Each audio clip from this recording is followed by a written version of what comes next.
नमस्कार, मी पंजाब डक. तर काही ठिकाणी 18 तारखेला वारं बंद होईल, काही ठिकाणी 19 जूनला बंद होईल, काही ठिकाणी 20 जूनला बंद होईल आणि काही ठिकाणी 21 जूनला वारं बंद होईल.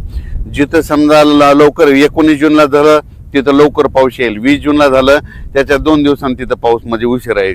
पण वारं मात्र 20 जूनपर्यंत बंद होणार आहे म्हणून हा अंदाज लागेचा. 20 जूनच्या नंतर टेम्परेचर देखील उष्णतेची लाट देखील कमी होणार आहे म्हणून हे अंदाज लागायचा.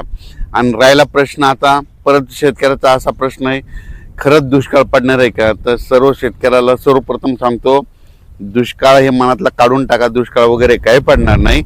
जूनच्या शेवटच्या आठवड्यात मात्र शेतकऱ्याच्या पेरण्या होणार आहे एवढं मी सांगू इच्छितो. काही जणांच्या जूनच्या शेवटच्या आठवड्यात होईल आणि त्याच्यातून जर काही शेतकरी उरले तर 10 जुलै ते 15 जुलैमध्ये पेरण्या होतील. पण शेतकऱ्याच्या पेरण्या होणार एवढं निश्चित आहे, कारण की जूनच्या शेवटच्या आठवड्यात चांगला राज्यात पाऊस येणार आहे. आणि ते पाऊस काय होणार आहे, विदर्भाकडून येणार आहे. काय असते माहिती आहे का, तुम्हाला सांगू इच्छितो की मान्सून केरळमधून दाखल झाल्याच्या नंतर पुढे सरकारच्या नंतर महाराष्ट्रात दाखल झाला आणि त्याच्यानंतर स्थिरावला आणि असं उभं वारं सुटलं की काय होतं, मग पाऊस काय होतं, मग पूर्वेकडूनच पाऊस येत आहे. मग परत काय होतं, ते इकडून पाऊस येत नाही, मग पूर्वेकडून पावसाला सुरुवात होती. मग पूर्वेकडून म्हणजे कोणता येत आहे, विदर्भ इकडून तेलंगणाकडून, मग तिकडून पाऊस येणार आणि महाराष्ट्रातल्या परत शेतकऱ्याच्या पेरण्या लागणार म्हणून हे अंदाज लक्षात येत्या. पण दुष्काळ वगैरे काही पडणार नाही. जूनच्या शेवटच्या आठवड्यात मात्र सगळ्याच्या पेरण्या लागतील म्हणून हे अंदाज लक्षात येत्या. पेरणी करताना सर्व शेतकऱ्याला सांगू इच्छितो, सगळ्यांची पेरणी एकदम होणार नाही. काही ठिकाणी 21 जूनला पाऊस पडेल, कुठं 22ला पडेल, कुठं 23ला पडेल, काही भागात 24ला जाईल, कुठं 25ला जाईल, कुठं 26 जूनला पडेल, काही ठिकाणी 27, 28, 29, 30, काही ठिकाणी 1 जुलैला पडेल, कुठं 2 जुलैला. तर काही ठिकाणी 1 जुलै 2 जुलैपर्यंत पाऊस पडेल म्हणून हे लक्षात येतं. पण पेरण्या मात्र सगळ्याच्या सर्व शेतकऱ्याच्या होणार म्हणून हा अंदाज लक्षात यायचा. सर्वप्रथम विदर्भातल्या शेतकऱ्याला सांगू इच्छितो, तुमच्या विदर्भामध्ये काय होणार, पूर्व विदर्भ म्हणजे वर्धा, नागपूर, भंडारा, गोंदिया, चंद्रपूर, यवतमाळ, अमरावती ह्या पट्ट्यामध्ये काय होईल, जरा लवकर पाऊस येईल तर तिकडे लवकर पेरण्या सुरू होतील. त्याच्यानंतर पश्चिम विदर्भ, त्याच्यानंतर पश्चिम विदर्भाकडे पाऊस येईल, त्याच्यानंतर मराठवाड्याकडे येईल, त्याच्यानंतर पश्चिम महाराष्ट्राकडे जाईल आणि त्याच्यानंतर उत्तर महाराष्ट्राकडे काय होईल, 23-24 जूनच्या नंतर मग तिकडे देखील चांगला पाऊस पडेल. 23 ते 30 मात्र उत्तर महाराष्ट्राकडे देखील चांगला पाऊस पडेल.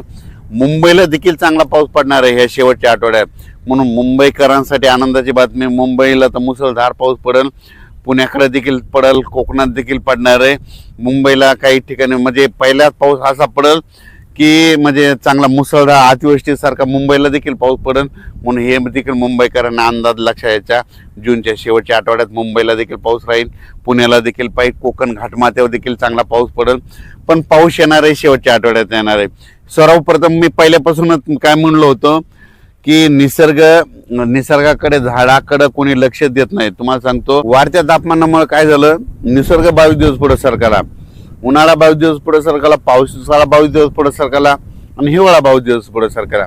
दरवर्षी 7 जूनला पाऊस येतो ना, मग त्या 7 जूनमध्ये 22 मिसळा ना, मग किती व्हायले, दरवर्षी 25, 26, 27, 28 जूनला महाराष्ट्रात पेरण्या लागतील म्हणून हे वर्षानुवर्षाचा अंदाज लक्षात घ्या. आता पुढच्या वर्षी 2027ला देखील अशीच परिस्थिती राहणार. 2027ला देखील काय होणार, जूनच्या शेवटच्या आठवड्यात पेरण्या होणार. 28ला देखील अशीच परिस्थितीवर राहणार, जूनच्या शेवटच्या आठवड्यात पेरण्या होणार. 2029ला देखील जूनच्या शेवटच्या आठवड्यात पेरण्या होणार. म्हणजे वर्षानुवर्ष हे निसर्ग 22 दिवस पुढे सरकारले असल्यामुळं हे भविष्यामध्ये असंच राहणार म्हणून या पुढे म्हणतो, निसर्गावर प्रेम का, झाडं लावा. कारण की काय झालं, या वाढत्या तापमानामुळे सगळ्या गोष्टीला ह्या घडत आहेत.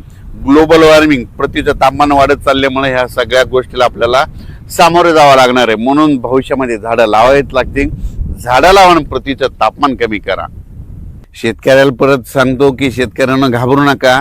हे तुम्ही जर मोबाईल उघडलं की तुम्हाला ते एल निनो नाव दिसेल. तुम्हाला सांगतो, आता तुम्ही वाटल्यास ना ते पेरू देशाचं तिथलं समुद्राचं तापमान करा, तिथून खाल्ल्या भागातलं तापमान करा.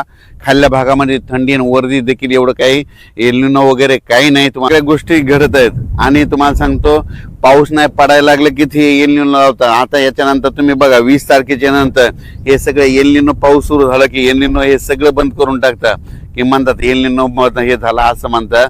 तुम्हाला सांगतो, हे सगळं काही नसतं. 2 समुद्र आहेत भारताला, 2 समुद्र आहेत, अरबी समुद्र, बंगालच्या खाडीचा समुद्र. अरबी समुद्रातला जरी पाऊस नाही आला तर बंगालच्या खाडीचा पाऊस येतो, आपल्या भारताला पाऊस पडतो. म्हणून म्हणतो पाऊस येणार आहे निश्चित, पेरण्या होणार आहे. यावर्षी सरासरी इतका पाऊस पडणार आहे, परतीचा पाऊस धुमाकूळ घालणार आहे. म्हणून हा अंदाज सर्व शेतकऱ्यांनी लक्षात घ्यायचा. शेतकऱ्यांना घाबरून नका, यावर्षी दुष्काळ वगैरे काय पडणार नाही. जूनच्या शेवटच्या आठवड्यात पेरण्या लागतील, त्याच्यातून उरले तर 10 जुलै ते 15 जुलै मध्ये सगळ्यांच्या पेरण्या होणार आहे. म्हणून शेतकऱ्यांना घाबरून जाण्याचं कारण नाही. आपण आपलं फक्त तयारीला लावा. जमिनीमध्ये पाऊस पडल्याच्या नंतर चांगली ईदभर ओल गेल्याच्या नंतर पेरणीचा निर्णय घ्या.